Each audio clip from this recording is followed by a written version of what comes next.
And Cool. yeah, You and see, I thought this might be one of your spontaneous one. It happens once and then it's gone, though. it happens once, and then I have it recorded, and who knows what I'll do with the recording, right? And just like to give you some background because you asked for it. The idea of doing these talks or this talk is because I find that there's a lot of people who I really love exchanging with, and I feel I don't know them enough. So it's a chance for me to just chat and find out who are you, what's going on, and I don't know what. And on the other hand, there's a lot of people who I would like to meet the people that I like. So it's a chance for people to come and just listen, just to see, to discover with me other people. Very So nice. the the the metaphor that I had when I started is that we meet for a coffee, and there's people who sit in a table nearby, and if they hear something interesting, they may interrupt, and then we have the right to say no. It's a private conversation. Okay, that's great. That would sound slightly aggressive in the circumstances if we really did say that, wouldn't Do you want to talk about aggression? it? No, misconstrued aggression, maybe. No, not particularly, not particularly. Like I think one thing that I use in my work, whatever, is frankness. No, it's not violence, but it is. I try to say what I want to say. Mm-hmm. So like if someone talks too much or out of the point, I will try to indicate it to them. No, you wouldn't. I'm not so good at that, but that's I have English heritage. We're very good at not being that clear, and we are quite good at using that as a way of manipulating. So that's baked into the culture a little bit. Oh, it's just my internet connection's unstable. That's frustrating. Yes. So But hopefully not too much. I mean, I love Brené Brown's coinage, clarity is kindness. And one of the things I really believe in is that concept of creating clarity or working on clarity practices. So I think uh, that's a similar concept, actually trying to kind of clarify relationships.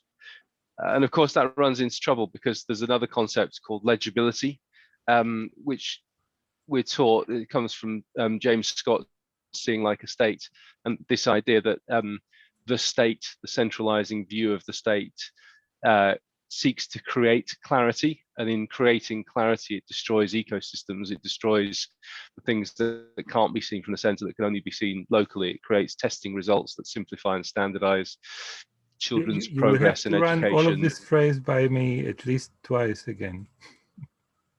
That's okay. Yeah, So creating clarity is a good thing.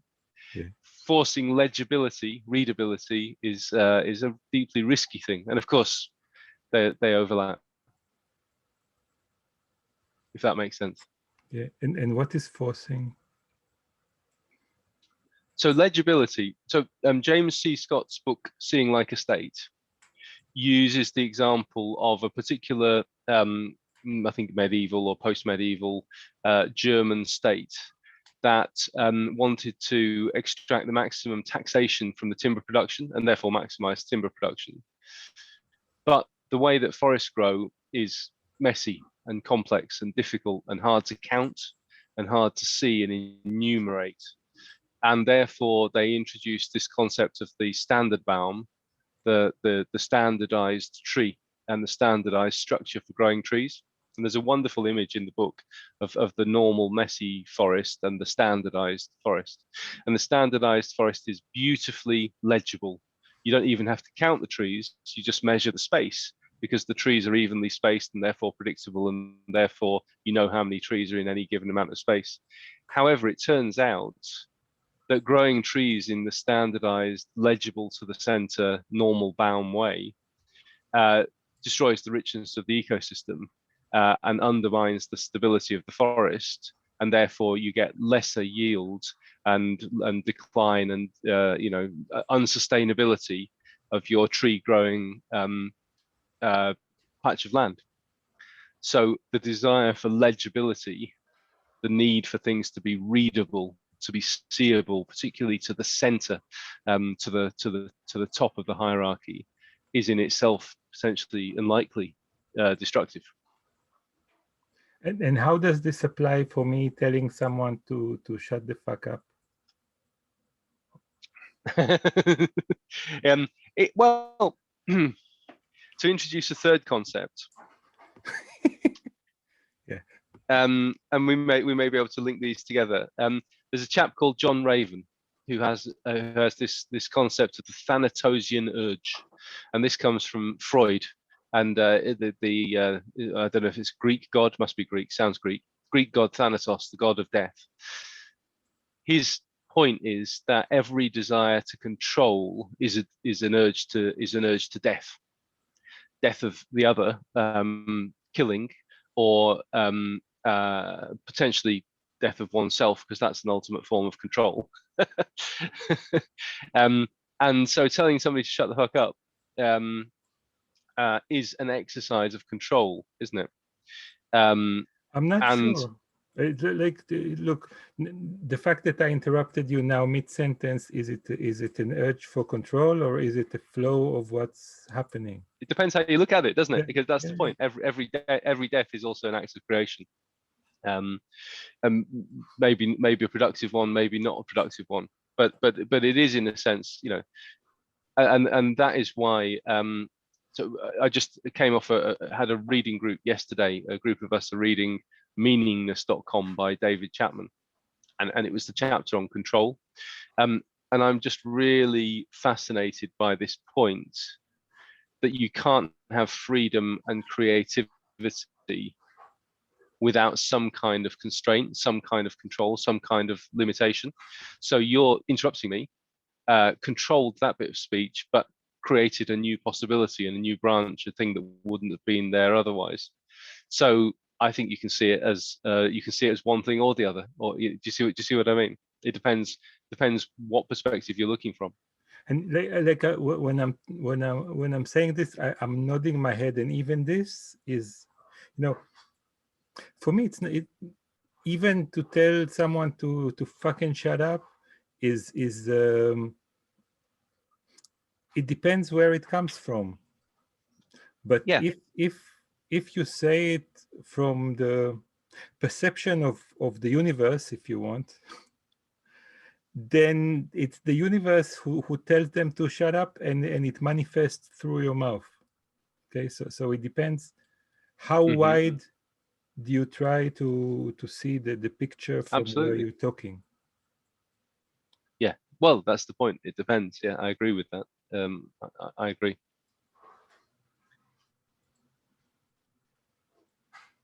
Like I'll tell you one riddle that I would love to. Yeah. Just no, you go. The big challenge that I have today, is to understand how do you get the time and the mental resources to read and participate in so many circles and projects and things. Who, me personally? You personally, yeah. I just steal it from other parts of my life. That's the sad truth. Lack of sleep, lack of family time, not keeping up with my chores, not doing as good a job on my business as I should be doing. Those are some of the things that suffer. I have an unusual propensity to sort of dive in and swim around in a load of ideas. Which I enjoy that. So of course I seek that out, and I tend to do more of that than most people. But it's not it requires a lot of organization and a certain amount of cost. And who pays? Me, my wife, people who are working with me in smaller ways. There's no doubt about that. It's a genuine and a real thing, if you see what I mean. Do you have marshmallows in that? Sadly, no. I've got a nice hot cup of tea though in my Feliz Navidad. This was my Christmas gift. I took you gave me the background of the tree. Oh yeah. And then like the more I use virtual backgrounds, the more I realize that real backgrounds are much more real. They serve a purpose of bringing you closer to the person on the other side. Yeah, they can do. Yeah, I guess I've been thinking about that recently. I'm quite sensitive to the fact that I'm in a messy spare room, and I don't particularly want to share that with people. Nor do I think it's particularly, an attractive thing to share with people. And I don't like the kind of judgmental thing of kind of evaluating or being able to evaluate, frankly, other people's living space and quarters and so on. So I much prefer being a slightly disembodied head in front of a virtual background, which in is of course an expressive thing, if you see what I mean. But I understand what you're saying. You're not wrong. The last time you talked, there was this wonderful tree, and on the Yeah. side there was a quote that kept popping in. Yeah, that sometimes And now happens. Yeah. parts of your messy reality keep creeping in. Yeah, and I think that It does. You can't avoid it if I move it fast enough. You get a little bit of the little seat behind me, etc. yeah. So and the only way to That's avoid it life. is just to accept it. Yeah, yeah. Oh, but I just didn't feel like accepting it tonight, or in general. I've got into a habit, to be fair. When we started lockdown and we started doing Zoom in earnest, I was literally sitting with a broken electric gas boiler behind me that had kind of bits hanging off it and so on in the spare room of our house in London. So it seemed very much the attractive option then. But I guess I'd got in the habit.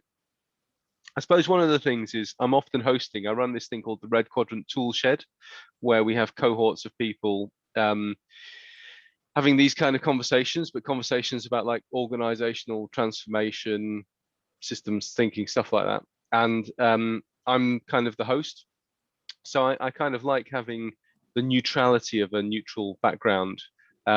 And also with the tree thing, what I like is that it brings a bit of summer to people, and people tend to comment and be little bit cheered up by seeing those positive things in the background, I think.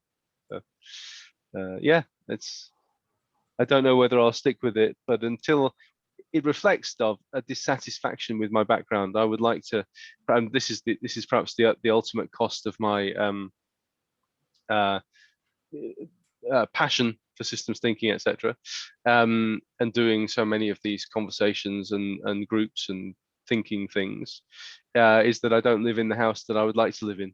So when I have a beautiful view of the Mediterranean behind me, perhaps I will then do the boastful thing and show the background. It's funny because I was talking to someone that I know on Saturday, and we talked about the perfect house. And for me, I think all of my life, the perfect house is the house I live in now.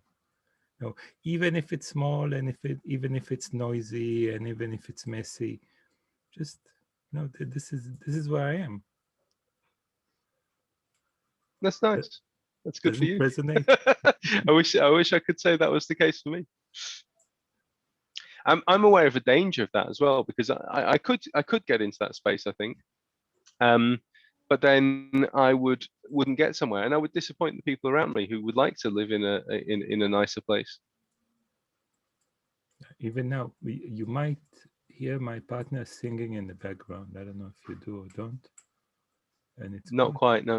like because she has headphones on. So, but tell me if you do. I'll switch to the crisp filter. And Ah, okay. like Well, all a of bit of the singing would be yeah. good. I always enjoy when people's, partners and particularly kids and pets come onto the screen these days. It does cheer me up. And you need cheering up. I always need cheering up. It's always good to be more positive, to be more cheerful. What's the biggest project that you like? I don't know the biggest, the project that you're most passionate about currently. Phew, most passionate about. Um, I think trying to write my book is probably the one I'm most passionate about at the moment, um, which is overdue in a Douglas Adams kind of style of way, to be flattering to myself, and which one of those things, Dov, that I care a little bit too much about, and I'm doing a lot of self judgment and evaluation and being stuck in uncertainty. But perhaps I'm comfortable with that in a way, because when I eventually do finish the book or books, it will be out there and judged and evaluated, and obviously I'm in a much more comfortable situation now of not having to do that. But I really want to get some of my ideas across. I really want to get it out there and shared, and open up new possibilities and new conversations and things. So I find books hard to read, but I promise you that I'll buy and read yours. I'm really Thank you. I passionate. really appreciate that. Well, before we started this talk, I was listening to a talk by Fran Lebowitz. Do you know who's Fran Lebowitz? You broke up there, so even if I Sorry, say again. there's a Jewish funny lady in New York called Franny Leibovitz, and No, I don't think so. she wrote a few books, and she's a huge procrastinator. And Uh-huh. she said that currently she has two half books, and she told her publisher, "Listen, I have two half books. Do you mind just publishing them both halves as Gee, one?" that's nice. And What and did the publisher say? Do you know? yeah, he said, "No way." He didn't even read them. And also, she said that That's disappointing. it's much easier to sell a book you didn't write yet. Yes.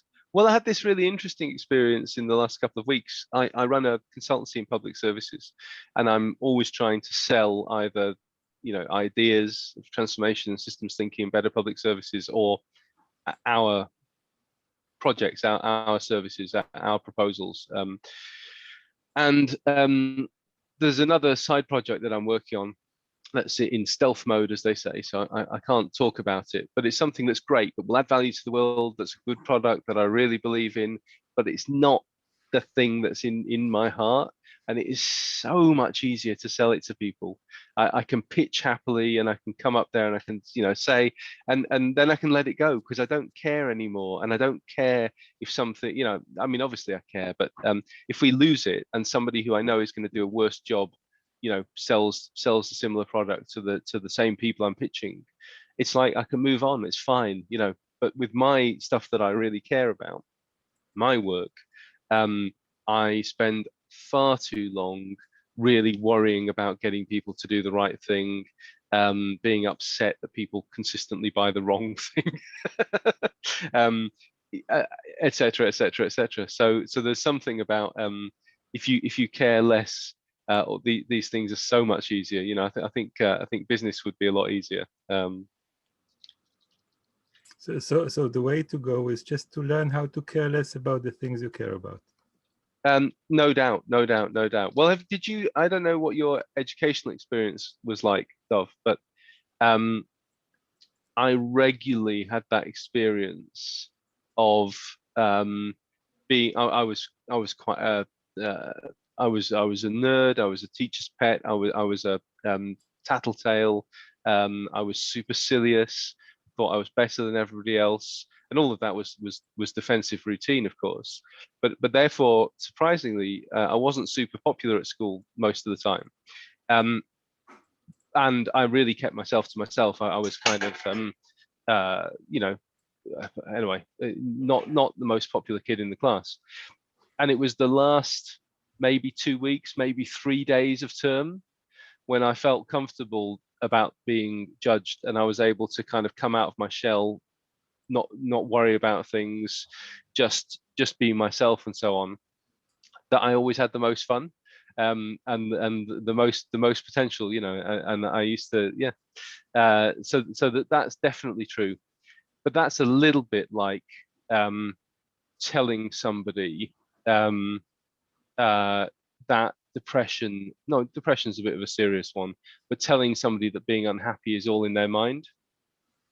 It's true, but it doesn't help, because knowing that being unhappy is all in your mind doesn't necessarily allow you to be any happier.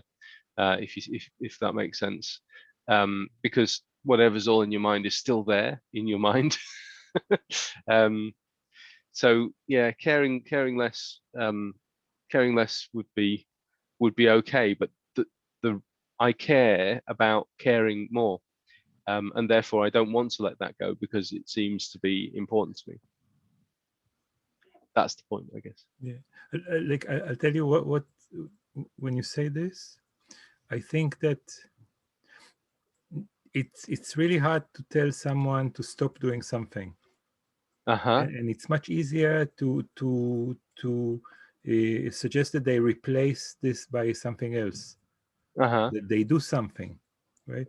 And I think the way to care less is to care more about a bigger issue. Yeah. Yeah.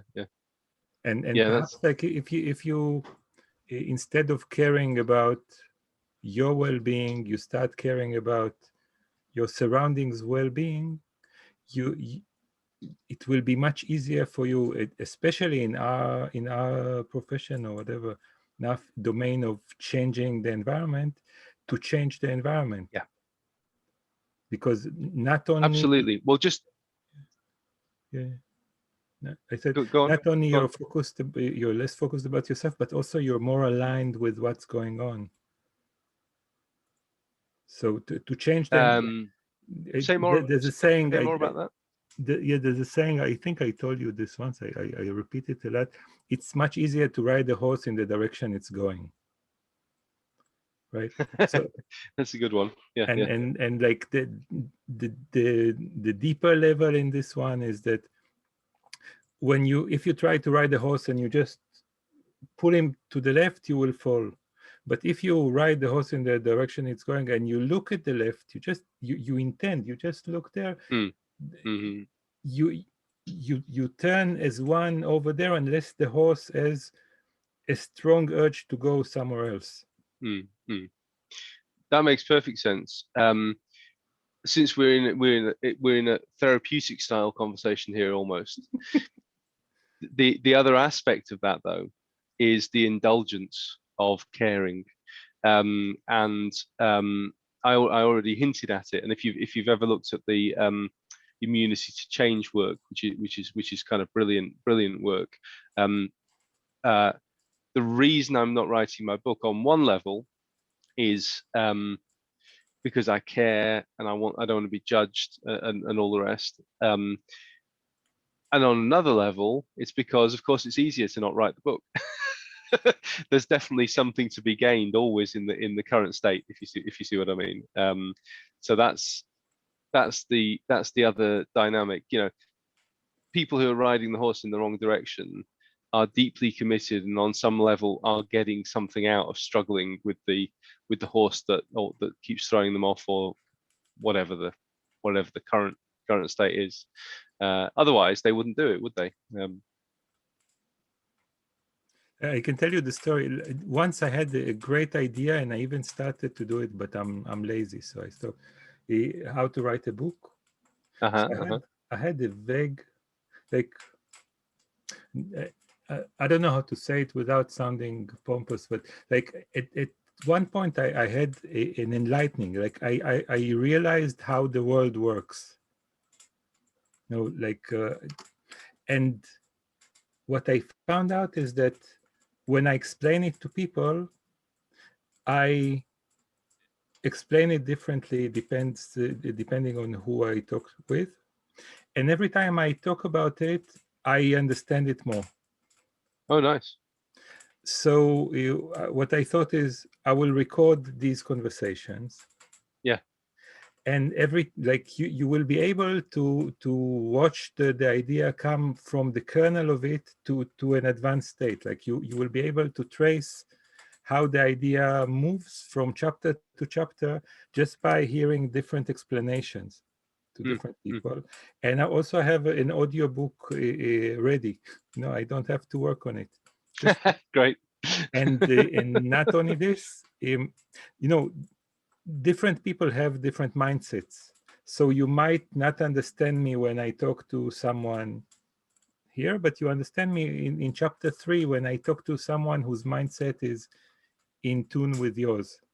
So Sure. that was my idea of the book that I never finished, And are because you going to explain the idea to me now? I feel as though I've been made a promise now. it's so I ran a talk in a few agile conferences, and again, like every time I change it a little bit.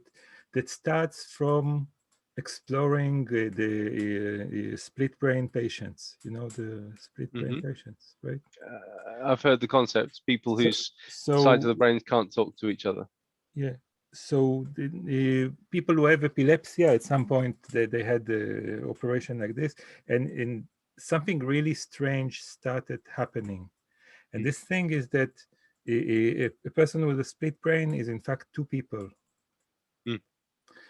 And so you can see videos of them buttoning and unbuttoning a shirt at the same time, for example. But the most fascinating thing that I saw, I think I was in my 30s and I studied psychology, is the mouth is connected to one side, okay? Ah, But the uh-huh. ears, each ear is connected to another one, or the eyes, the left side is, of each eye is connected to the right brain, the right side of the brain, and the right side to the. So you can show people different signals and make sure that a different part of the brain sees it. Now, in this experiment, Right. you show someone an order, get up, please, but you show it to the part of the brain that doesn't control the mouth. And the way it looks, it's like this. So they start getting up with one hand and then with another Hmm. hand. And then he says, sorry, I have to go to the bathroom. Okay. Great. Yeah, yeah. Why? Because both parts think that they are the whole. So when the Hmm. speaking part realizes that he, who is not he, is trying to get up, he scans the body, and since there's always some pressure in the bladder, or like, he finds the excuse of why the hell is he, who is they, getting up. So he takes Yeah, responsibility yeah, for the yeah. other because the understanding of the I is one. Okay. Um, and so we found one place, like, which the corpus callosum, the small bridge between the two halves of the brain, where if you cut it, you get two people. But in fact, the whole brain is a spaghetti, right? So Mm, wherever you cut, you will get more and more separate personas that currently are personas, only they're not separated. mm, So mm. you as an entity, you are a million of intentions. You're a cloud. You're a murmuration, if you want. Okay, well, we'll get there. Okay, Yep. and and the you, the big you, which is like the speaking you, the rational you, whatever you want to call it, Mm-hmm. has the illusion that you are all of this, while all of this is tons of intentions that, if you're lucky, are well synchronized. If you're not, then you have a divided personality, right? You like you, some people, you see that they speak. I will ask you, how are you feeling? And since you're British, you will say excellent. Only your face will say that you really don't like to be here. Yep. So you have a split intention there, but your mouth is sure that what he says is the truth. It says is the truth, right? Mm-hmm. Mm-hmm. So the more we dive inside us, the more we see that we are a mosaic of entities, intentions, whatever you want. Okay. Mm-hmm. Mm-hmm. So I am a mosaic of intentions, and you are, and you and me currently are also one cloud of intention, which is this conversation. Mm-hmm. Mm-hmm. Okay, so we are like two halves of this brain, which communicate through a narrow communication bridge. I don't know everything that happens to you. You don't know everything that happens to me. But we do this communication. Mm-hmm. Okay? And not only this, we can say, in another model, our mouths or faces are in sync, and our hands are in sync in another way. So like we can also cut this entity, not only like this, we can also cut it like this. So Mm. okay, so there is something called the male identity of the French people, okay, and the female identity of the US. No, it's a cloud of intention that has a very clear identity, which is composed of you give a bit of your mosaic and someone else, and it creates a fluid identity. Okay, Mm. Yeah. so Yeah. the illusion that you are the boundaries of your body, and I am the Yeah. boundary of my body, and we are different entities, is an illusion. Okay, now we go into Taoism and stuff like that. So if in the first part of the talk, I would talk about this. In the second part, I would examine videos of a murmuration, of Yeah. Sterling's, Nice. Yeah. and show, for example, like a praying bird attacking a murmuration, and there's a feast coming out of the murmuration. How come? Because the murmuration is composed of a lot of birds with different Mm-hmm. entity, right? So the brave ones go forward, and the ones that are afraid go back, and it creates a feast. Right. Or Right. there's a Yeah. murmuration of birds who have good night vision, and birds that have good day vision. So the cloud changes Mm. as the time changes, and the birds who have good Mm. day vision at night, they're more in autopilot, right? I don't know if you know the mechanism of a Okay. No, that murmuration. all makes sense. Yeah. Yeah. Like Yeah. a bird is Roughly. leading Yeah. if it's on the Oh. edge of the cloud, right? So a Mm-hmm. murmuration is a cloud of birds. Yeah. The bird on the edge of the cloud is leading now.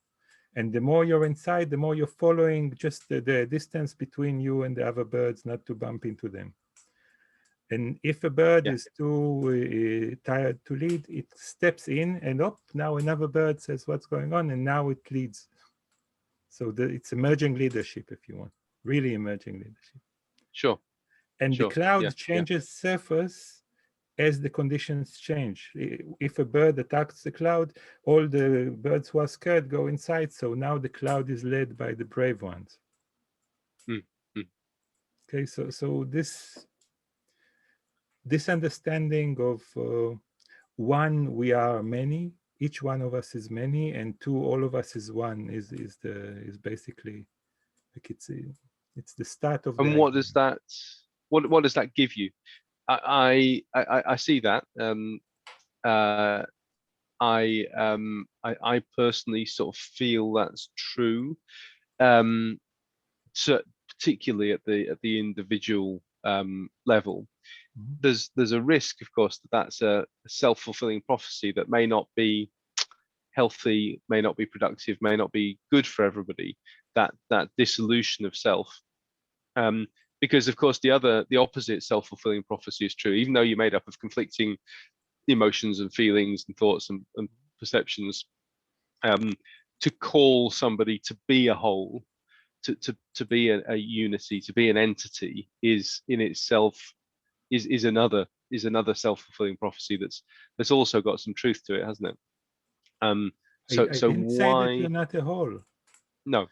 Well, The fact that you're made, a nation is a whole, and a nation is made out of tons of yeah, intentions of the people there. mm, yep, yep, So I think yeah, fair enough. it's the possibility to see the empty space and the object at the same time. Yeah. Well, that makes perfect sense. Yeah, yeah, yeah. That's certainly true, and it's true of organization in a really big way, isn't it? Yeah, yeah. And like to answer, what does it give you? Mm. Part of the questions that I ask during this talk is, imagine that you're a bird in this murmuration. How can you change the behavior of the murmuration? What do you do? If you want the murmuration now to go left, what should you do?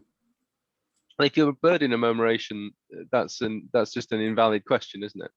Because the bird isn't thinking about the intention it has for the whole. The bird is thinking about its own behavior, as far as we can understand it. Yeah, you give birds too little credit, I guess. Let's take, for the sake of the Maybe. argument, you're a bird Yeah. and you're an intelligent one, like Jonathan Livingston Seagull. Let's say Uh-huh. okay. So you're an intelligent one. Don't So underestimate. you okay, so you would have to move to the edge, um and influence, you'd have to move in such a way that you were leading and influencing. But if you actually tried to direct, you would just find yourself on your own. You would pull yourself away from the Exactly. murmuration. So as a bird, for me, no matter where you are, you don't have to go to the edge. You just have to go a little bit to the left, even though it's uncomfortable for you. So Okay, I mean, you yeah, yeah, fair you enough. you Yeah. delegate the uncomfort to the bird on your left, who is now closer to you than to the bird on the other way. So they will move as well, right? Only not to do it in a too brisk, how do you say brisk, like too sharp a manner, because then Yeah, you will be spit out of yeah. the organization, of the cloud, of the whatever. So you have to do it while sensing all the time where you are. You have to be a Mm. very Yep, good listener. yep. And that works very well if the murmuration is a good metaphor for the situation you're in and the organization you're in, I guess. Or if you can make it a good metaphor. um, So do you want to talk about metaphors? yeah, I'd be happy to. I'm not. I mean, uh, it's is a metaphor. Sorry, is a murmuration a good metaphor for an organization? Maybe, probably, somewhat. Um, but if you think about uh, some, well, I mean, let me talk about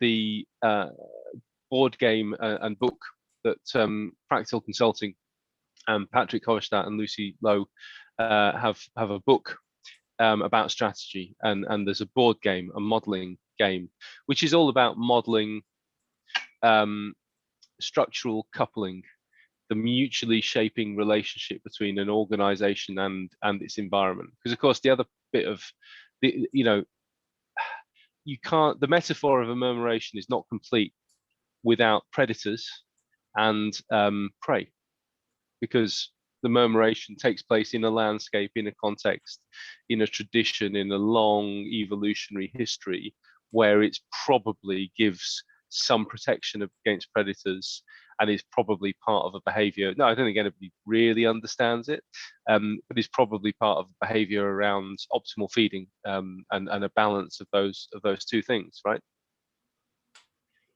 So structural coupling is that mutually shaping relationship between everything and everything it relates to. The board game talks about and uses business strategy examples to help people to understand what their relationship is in various structural coupling relationships to their big clients, to their particular marketplaces, to their suppliers, to their partners, to their citizens if they're a government. And sometimes you are shaping your environment in a way that it more responds to you, and sometimes you're more responding to it, and sometimes you can shift that balance by redeploying energy, by changing the focus, by changing the pace of certain things. It's deeply about adaptation, but intentional adaptation. So I guess intentional for what intent? Well, it depends what you're trying to achieve, but in classic business strategy, increasing your market share, staying in business, achieving your commercial and other business goals, those are the kind of things that they're working on most of the time. That's what that toolkit is primarily for. But you could apply it to social movements, achieving some social goal intent. You could apply it to systems change, whatever that means to you. It's a structural coupling is a very general model, I would suggest. So if the murmuration is structurally coupled into a particular context, then in that context, steering the flock is possible, but it might take you away from food or towards predators. But given that humans are what they are, the flock can also decide to turn on the predator and tear it to pieces, and actively attack the hawk and destroy the hawk, if you see what I mean. So the point for me of the kind of thinking that I take it we're both interested in, and this may be something to explore, is to not be trapped by particular metaphors, but see and be able to choose the value in them, knowing that the value frame is something that we bring in the same kind of way as a metaphor as well. And so when you offer me the metaphor of the murmuration, I think it's a very powerful one, and I think it's one. Do you see what I mean? For sure. So for me, the only metaphor that exists and is always valid is the Tao. Is the metaphor that everything is one and all the rest is an illusion. Okay, so I think the more metaphors you have, the more tools you have to see the world in a rich way, if you want. But for me, the ultimate goal is to see the world without any metaphor. Right. And how do you how does one achieve that? I can tell you how one achieves this in drawing, if you want. Okay, so I learned to draw, and it was a fascinating process because I learned by someone who taught me how to see, how to just connect the eye to the hand without any judgment of the brain. I can show you some examples if you want. Just that would be good. I've heard people talk about this kind of thing before. It's fascinating. So, like, this is I drew a small statue. I don't know if you see it of Ganesha. 5 different times. Yes, I see it now. Yeah. Now you see it because it's very nice. It's full of details that are not you know, there's no hand, there's no eye, there's no features. You draw Yeah. what you draw like a camera. You draw whatever Mm, your eye tells you that it's there, and not whatever your brain tells you it's there. So you skip the mm-hmm, analytical part. mm-hmm, mm-hmm. See what I mean? And Yeah, when you yeah, understand how to do it, and then you go back into the brain that says, okay, but where is Ganesha there? You see that Ganesha here is much more present and three-dimensional and sitting on something and has an angle and has a weight yes, yes, than yes. if you would I now agree. draw an elephant with a trunk, you know, with the features. Yeah, yeah, yeah. And I think so. This is the entry point. This was the entry point for me, if you want, like to And learn how to turn off your analytic, the analytic part of the brain, and just mm, connect to whatever happens there. Or the same thing when you play music. I don't know if you play an instrument, like, but I used when to. you improvise, Mm-hmm. you don't think. You just, No. it flows through you. Mm, mm, And when yeah, you learn how to do this, I guess dancers do this, you know, and like when you learn how to respect the part that analyzes, but not be a slave to it. yeah. Well, that's the thing, isn't it? Because what you're describing with the drawing Ganesh sounds like a kind of peak experience, like a meditative experience, like a trip. Um, and it's very often the case that in spiritual traditions, um, that becomes the the purpose. I mean, for me, the trick is to see all of that um, in daily life and accept yourself. I mean, that's why I'm really interested in um, the side of Buddhism, which is about Tantra, um, about being embodied and real and political and angry and loving and a sexual person and needing money and having a job and all of those kind of things Yeah. without um,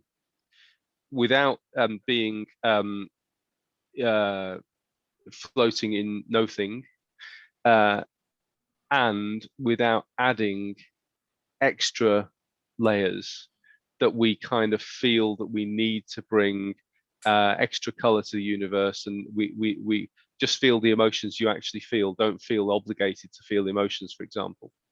Um, so living that out in an embodied way. I'm not explaining it very well, but being in the flow of life and seeing that way of seeing Yeah. is kind of something that I find really interesting, because so many people use that as an escape or see that as the goal, that moment of enlightenment and difference and so on. If you see what I mean, does that make sense? It does, and like I think on this we're totally aligned. Like I think the interesting meditative moment is to be meditative where you are, and not Sure. to do it through rituals in a secluded place. Yeah. Yeah. Yeah. Yeah. Yeah. And I Yeah. think the rituals in the secluded place are helpful for you to get there. But once you're there, now experience a bigger challenge. Like what's the, you know, it, it starts to be boring, I guess. I don't know. To be in a monastery all of your life. So a Hmm. monastery, like it's, someone said something about a marriage, and now I think about it as a monastery. It's a nice. No, it's not the same. Never mind. A nice place to visit, but I wouldn't want to live there, right? Or it's a nice institute if you want to live in an institute. Eh, Yeah. Yeah. Yeah. Yeah. Yeah. so it's a good place to practice But when do you make the practice richer so it engulfs life?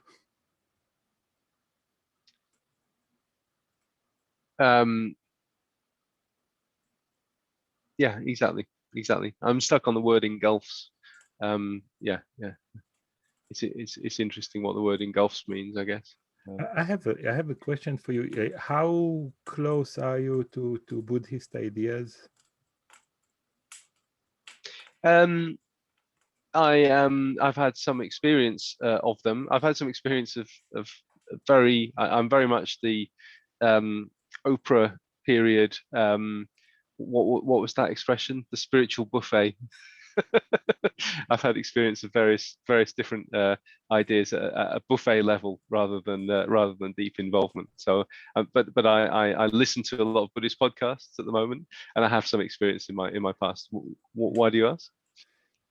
Next week, I'm hosting a podcast which is called the Vinegar Tasters. I've seen that. I've seen that. Yes, Yes, I'm and interested. so the purpose is to take people to represent the three, the Buddha and the Lao Tzu and the Confucius, and to look through their eyes and the evolution of agility, like past, present, and future.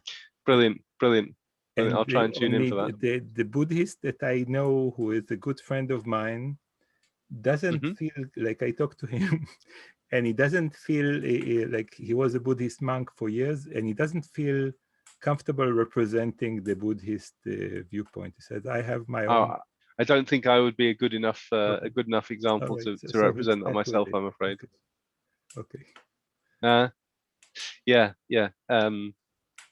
Well, there's a couple of people I could ask, I guess, Hey, if you that would be be someone, I that think would he will be be interested. grateful, because now, like, he committed to it, and now he's stuck with it. I think, it will be interesting to see.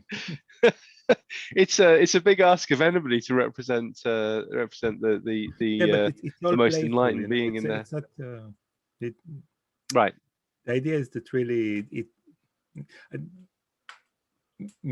I'm not the one representing Lao Tzu there. I'm the moderator, but I feel Okay. comfortable representing Lao Tzu, even if I know almost nothing. Like, I feel that I understand the essence.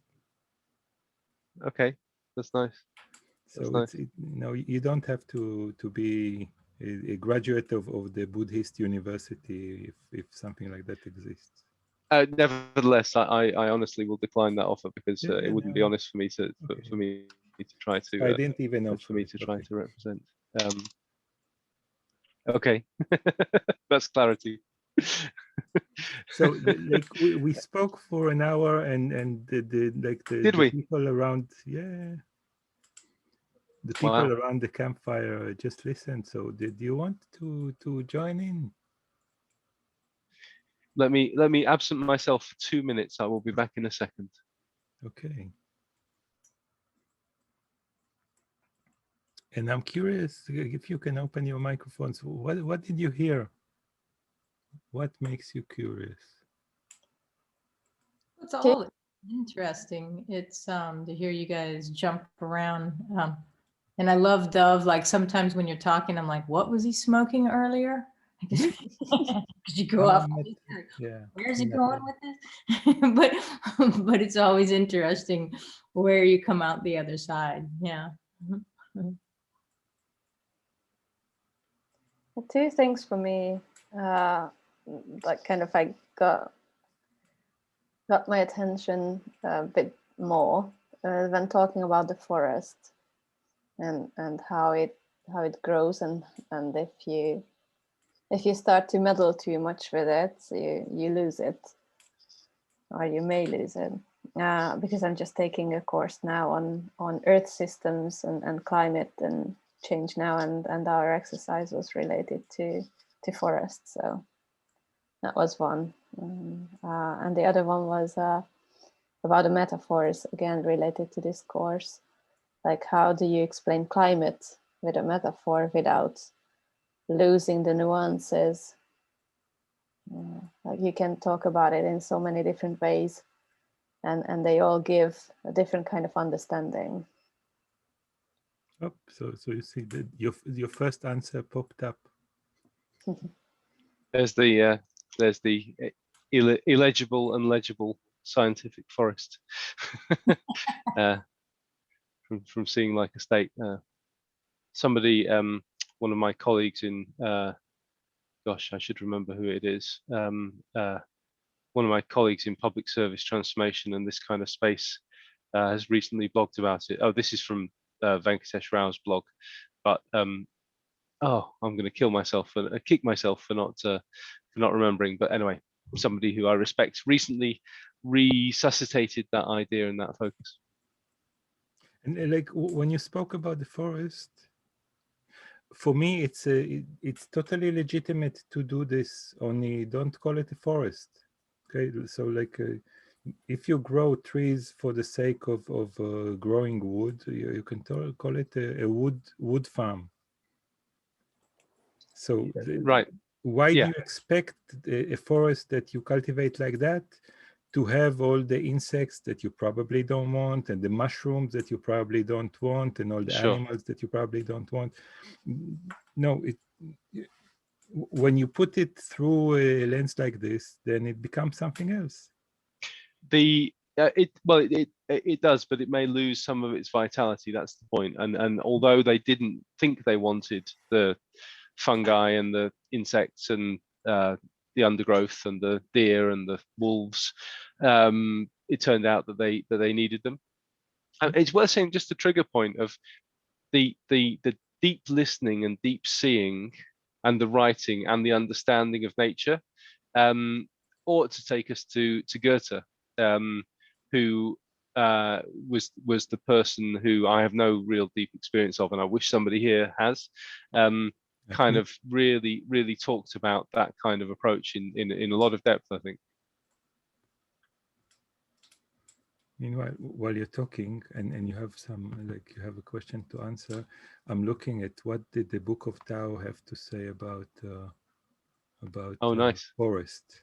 Let's see if the word forest appears there somewhere. So what was your second question? Laura's second question, good. Not really question, just you were talking about metaphors, so yeah, and how they can enrich, but then again, how can you talk about climate when it's such a complex thing that you can't really like grasp it with 1 or 10 or even 20 or 25 or 50 metaphors, because it will never really represent any of it or fully. Mm-hmm. For me, the goal of the metaphor is to simplify. So if you want to catch all the nuances, you have to see what you're talking about, and not only that, to constantly see it from second to second because it changes. So the purpose of a metaphor is to give you a model that will enable you, I don't know, your previous relationship is a model for your current relationship. Okay, it's a predictor. It's totally not what you have now.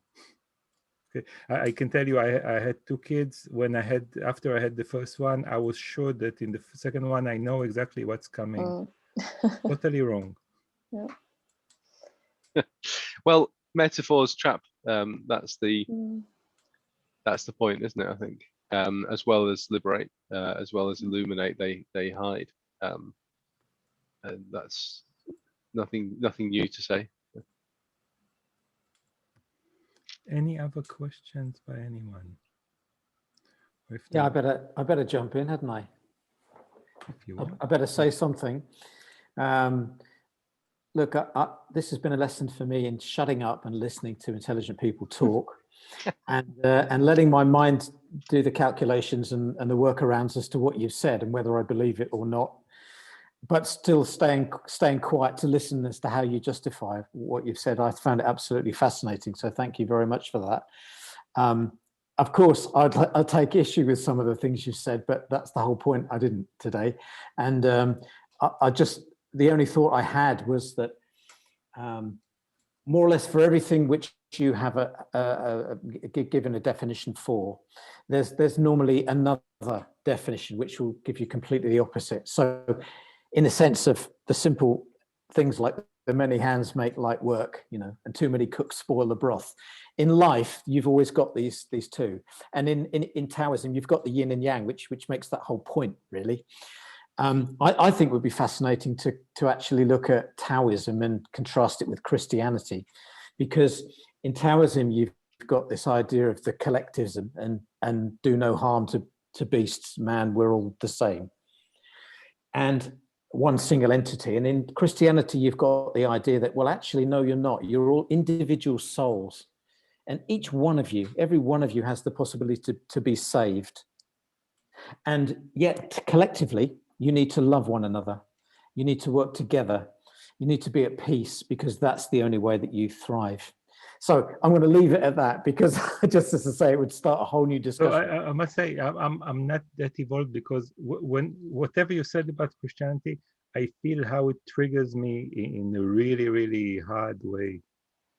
You know, even if we take the word must that you use, you know, and the word saved, for me, everything is okay. You know, whatever happens is exactly, everything is in place.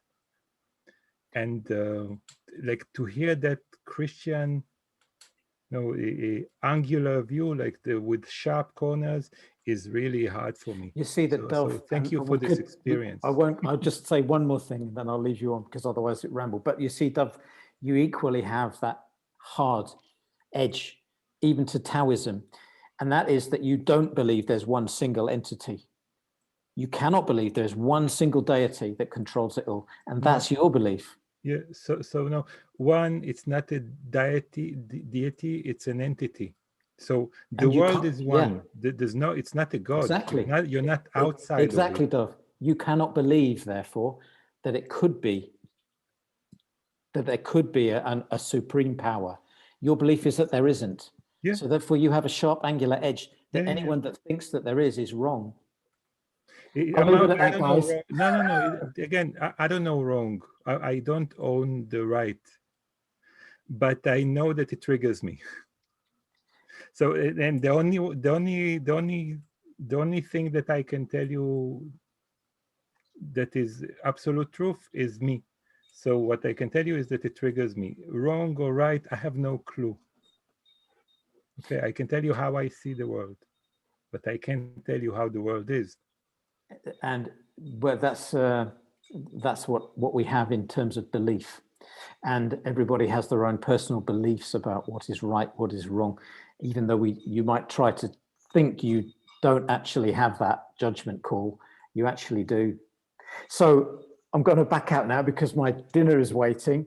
My cat's starving. You know, but thank you so much, all of you. I don't know you, Dora. I don't know you, Sharon, but it was lovely to see you anyway. And thanks, Dove. Benjamin, we'll see you posting tomorrow, yes? Yeah. That's right. Yeah. So I've got a video coming tomorrow, I think. See you, Great Keith. stuff. Thanks. Great. Before liberation, feeding the cat.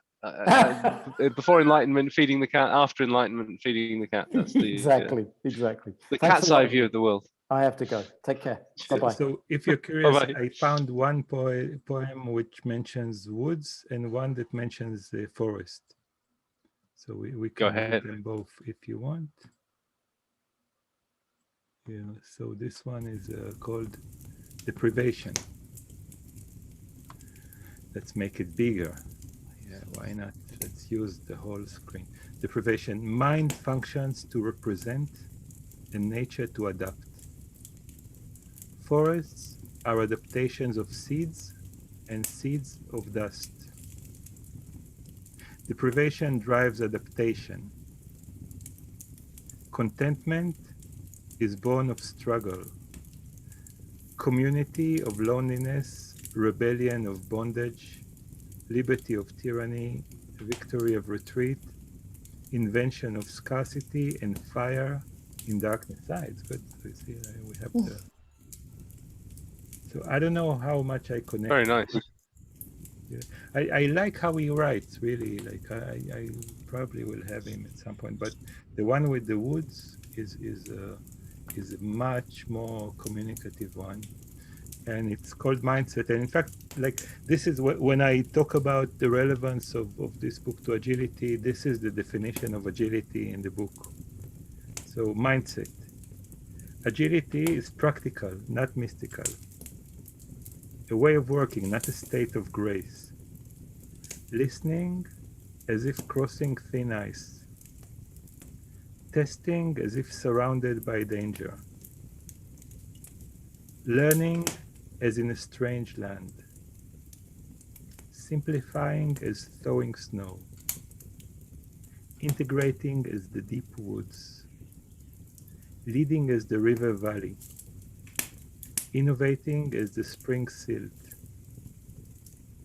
Imagine the ice solid or the stream clear. Stop to plan your way ahead. Ignore what moves underfoot. You fall and disappear.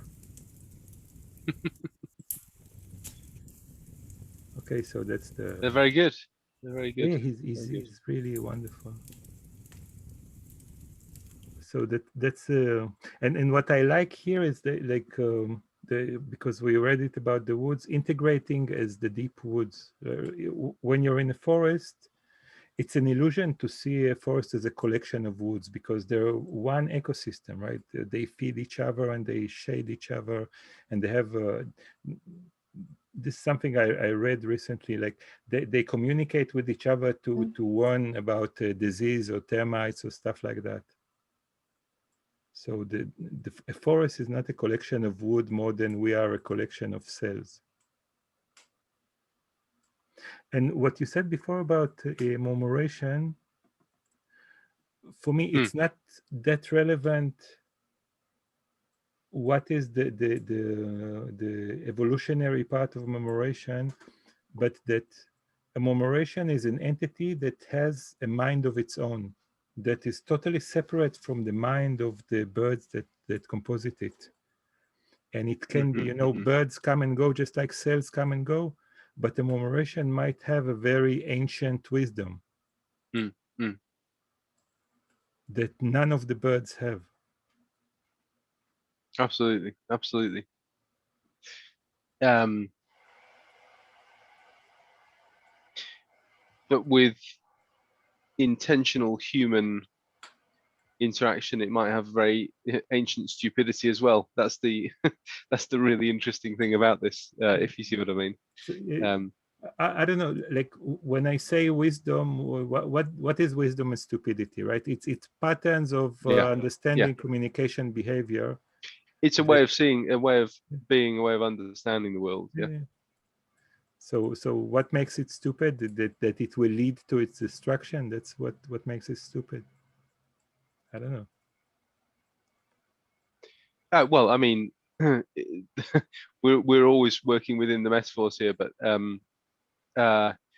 you know, I can't think of a classic example, but it's not hard to imagine that ancient wisdom of avoiding other predators is intentionally manipulated by human beings as a way of hunting. I'm sure there's lots of examples of that. So that's the interesting question, isn't it? So there is, and maybe by other predators. I don't think there's something super special about humans in this, but on the whole, it's probably humans who are doing that. If you see what I mean. But like if I take it on another level, humans can be very intelligent as individuals, and humanity gets more and more stupid. Also like possible. In the sense of, very possible. In the sense of humans exist, like they live longer, right, and they prosper more. Yeah. And humanity is closer and closer on the edge to the edge of extinction. Totally possible. Yep. And this is, I think, because like this level of consciousness, like imagine that the cells in your body will now have more consciousness than you do as one. It will mean that you will be infected by cancer, right? If we take that metaphor.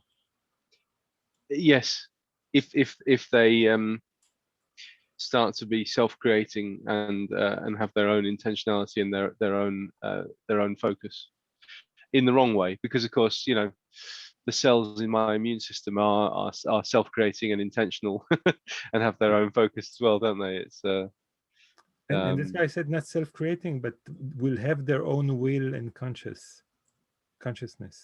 yeah.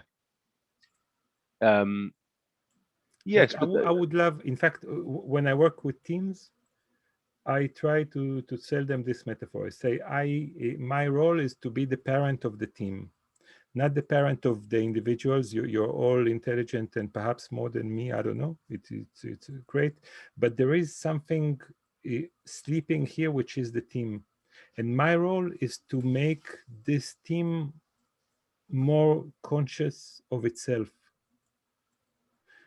And my belief is that this will make you as individuals from experience more happier.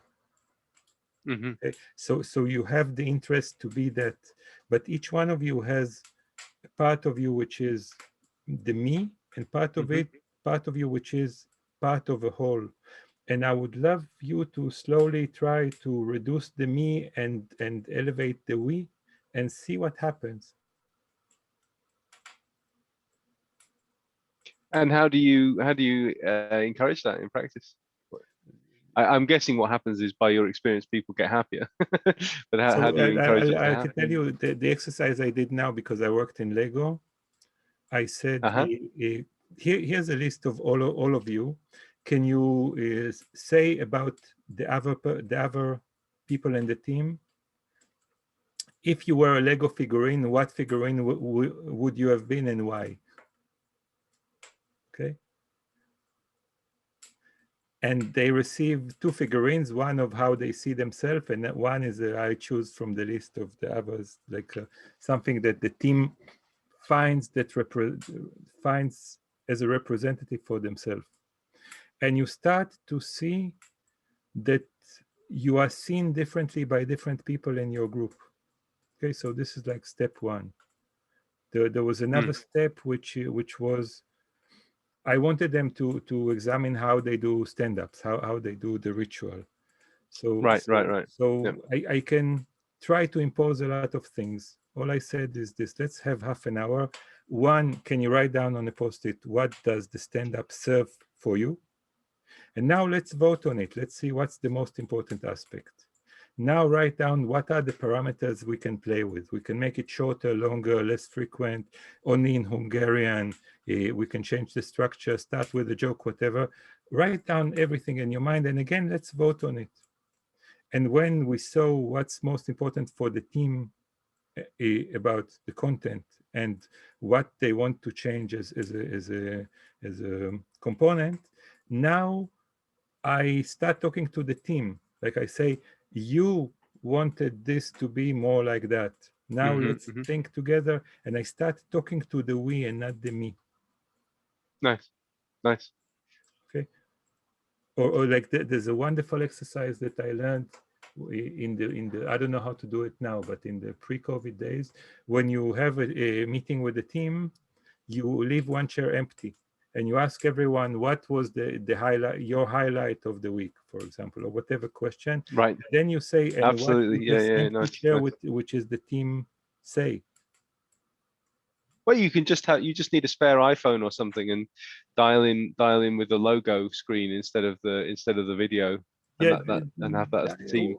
So I'm sure, like I know how to create. When the point where I need this will come, I'm sure that I will be able to invent something. That sounds like a really nice. In fact, that sounds like a positive, self-fulfilling prophecy to me.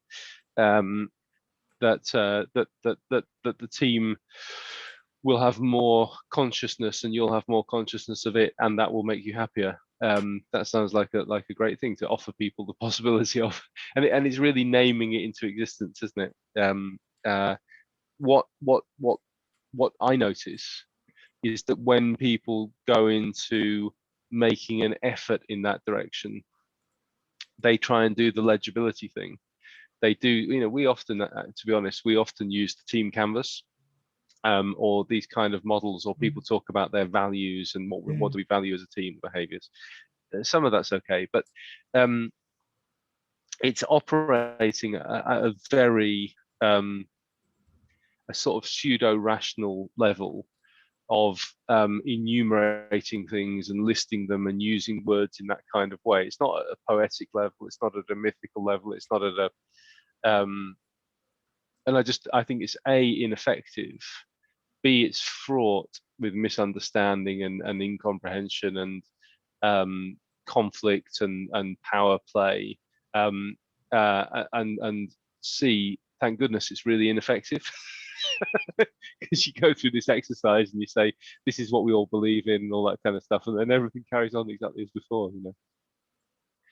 So when I do the team canvas, we also leave a space to say, this is what we agree on, and this is what we don't agree on.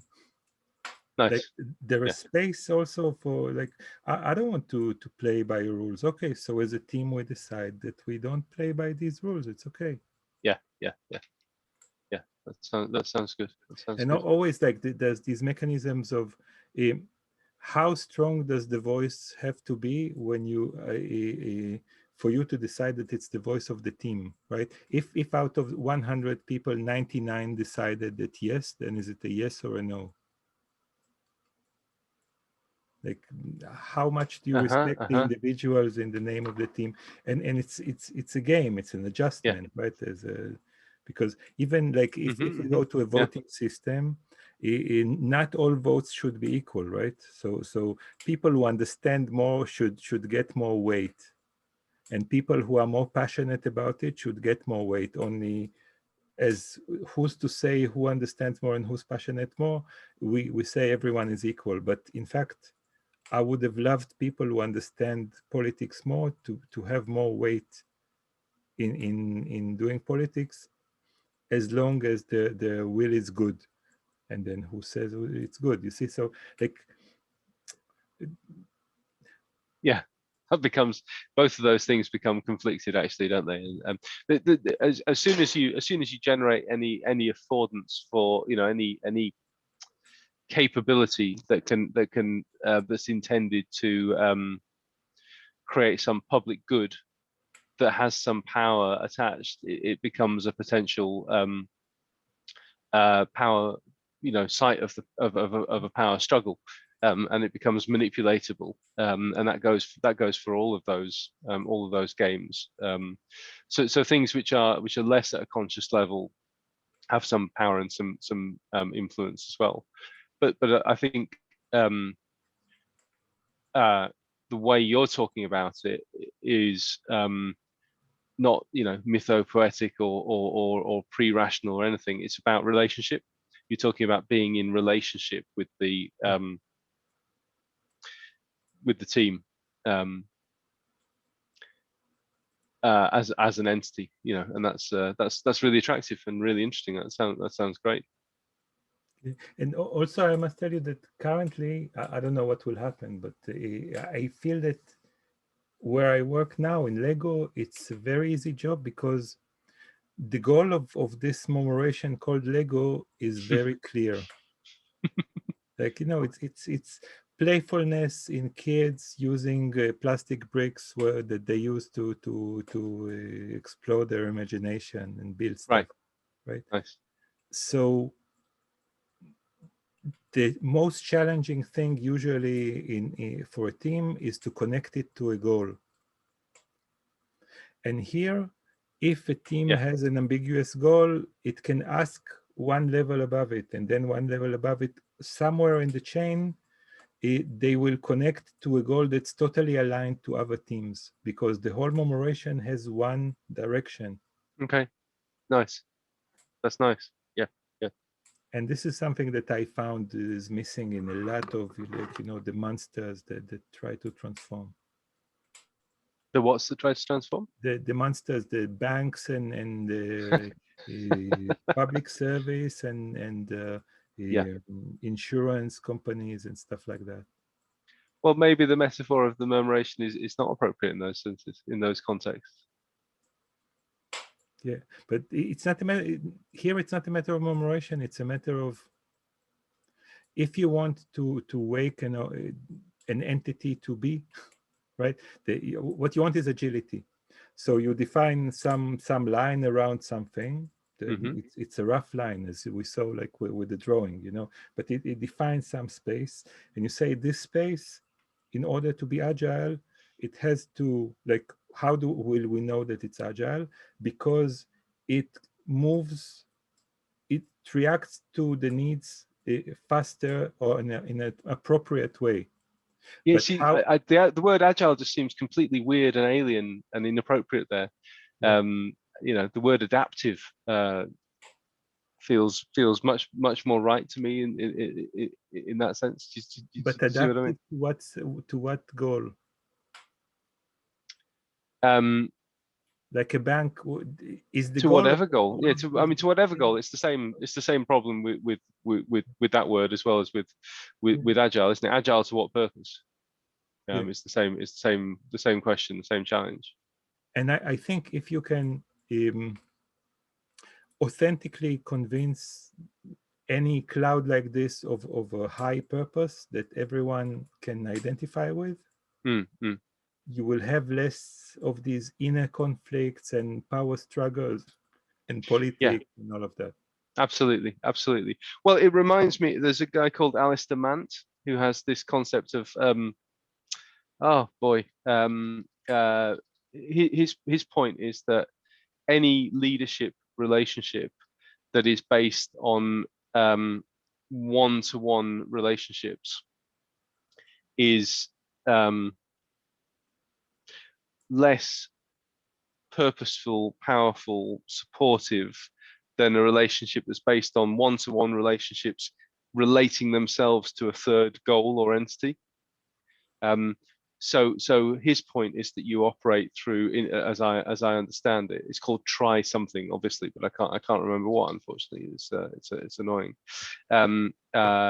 I'll have to try and find it on my computer brain as we While you do talk. this, I'll try something here. But his point is just instead of me relating to you as a peer or as a manager or as an underling, if I'm relating to you, Dove, as a peer, but we're both looking out at our relationship to the goal that we're setting out to achieve together, it's far more effective to keep us in partnership and to keep us focused on that goal. That's all there is to it, if you see what I mean. No, I lost you there. So his concept is really straightforward. It's that if you're my boss and I'm relating to you as my boss, or you're my peer and I'm relating to you as my peer, and we're just focused on the relationship between us, that has all kinds of implications, and it naturally focuses the intention on our relation of each other of ourselves to each other, and then the worst side of hierarchy and power dynamics and all these things can come through. If I'm saying, okay, Dove is my boss, or Dove is my peer, or Dove is my direct report, or whatever it may be, and how do we work together with a third thing Yeah. in mind, then that's a much more powerful position. Exactly, but also, like, you know, just like I said, there's also the thing of the babushka, right? So you work with me toward goal X, Yeah, and someone works with someone else to goal Y, and now do goals X and Y align or not? Because then yeah, the two groups yeah, also yeah, yeah, work with each other. yeah. And this is why I'm saying, if you start by a clear vision of the whole organization, your you know, a vision like this is a huge amount of oil in the machine. Like it avoids friction. Sure, no, I get that. I absolutely get that. I actually get that. I I guess I think that that's absolutely 100% true. And if you don't have it, it may not be possible. It may not be. So the temptation is to say, we don't have that. That would be so beneficial. So let's create it. And you can't necessarily create it. Do you see what I mean? You might have to just live with the conflicting X and Y priorities, and it might be a fool's errand to create it. I mean, if you look at something like Future Search, that talks about focusing on the common ground areas to create a common future, the common purpose that we have, and actually deliberately not letting go of the things that are outside that common ground where there's the conflicts, and so on.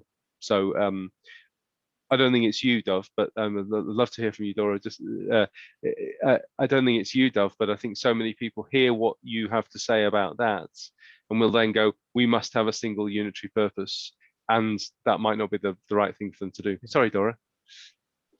No, it just comes to mind because vision is one thing that I've been kind of fascinated with, and it's kind of a thing for me. And I'm just baffled at why so many organizations do not have one. I mean, on paper they do, but they don't Yeah, really. yeah, that's irrelevant. Yeah. So Yeah. can I just, I'll give you my hint. Hmm. Do you have a purpose? Like if I ask you now, do you have a single purpose that you have? I guess I do. I don't think I can give you in one sentence. So like my thesis is that most people don't. And just like I said, if you're a cloud of intentions, Yeah. then if you have one purpose, all of these intentions have something to align to. But as you can observe yourself, or as you can see people around you, how hard it is to find one thing that you can align around. For an organization which is a structure of structures like that, it's much harder. Yeah, but what brings then an organization into existence? Well, all kinds of things. Convenience, necessity, desperation, Money money. Yeah, taking the chance. Lots of and the vision. Sometimes. Like I can assure you that people who work in Google, they have a clear identity, or like they wear Google shirts. Okay, while people who work in, I don't know what bank you have around you, probably don't wear the shirts of the bank.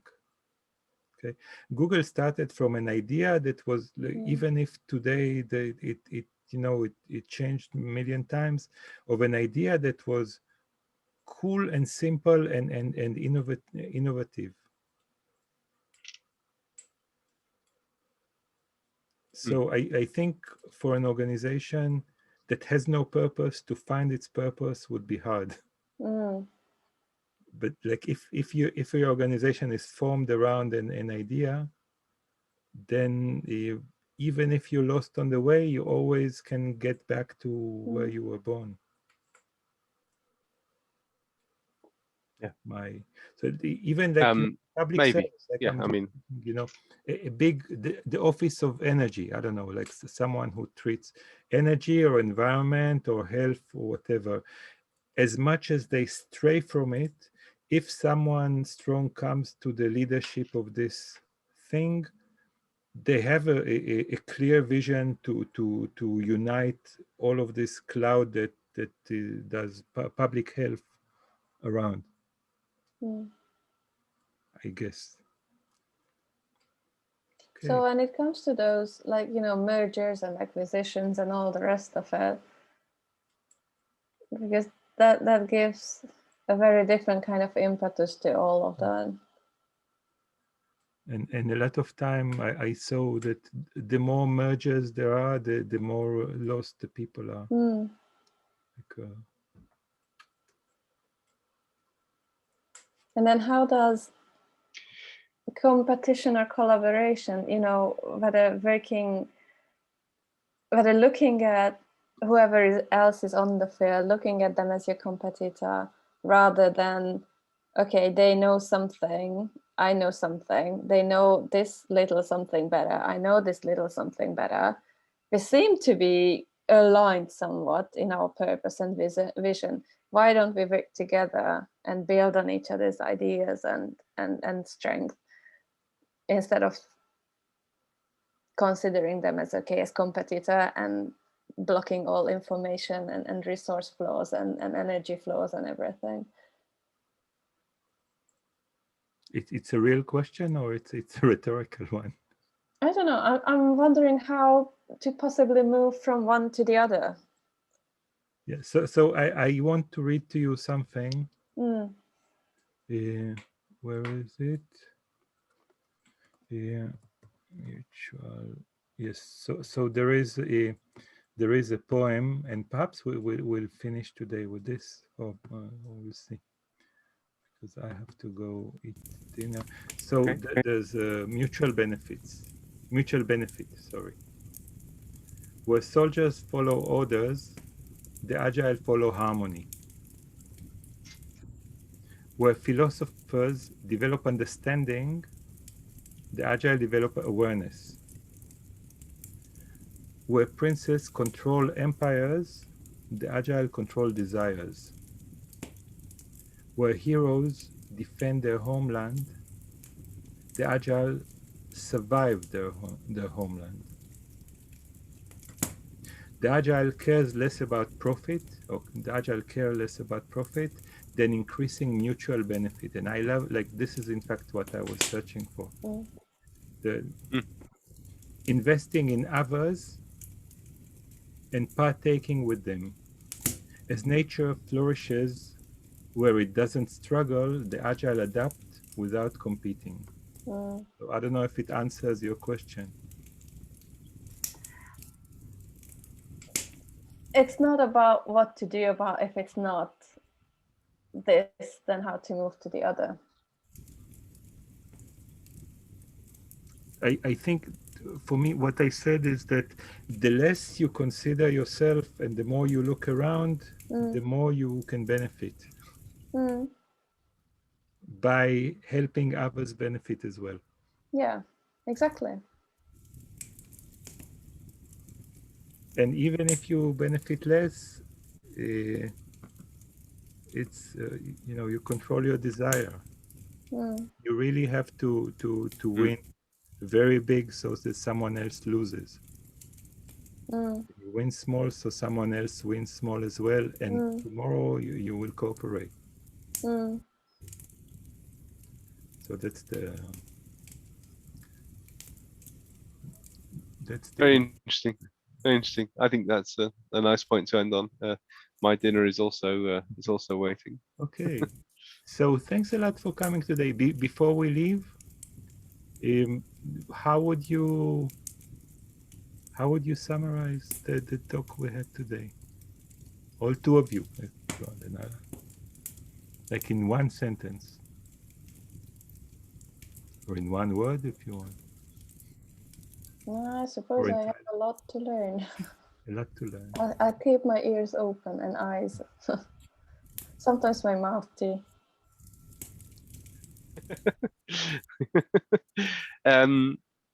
For me, it felt like one of those almost sparring exercises that you sometimes do in Tai Chi, of kind of moving together and pushing against each other and testing and sticking hands, right? Huh? Sticking hands. Yes. Yeah. Yeah. It was nice. It was fun, and I people may my little voice is saying people will find it very pretentious, and some might, but I hope that if people listen to it, they will find some value in it. We'll see. And for me, I sum it by I have to go eat. Take care. Okay. Bye. Bye bye. Thank you all. Thank you both. Bye bye.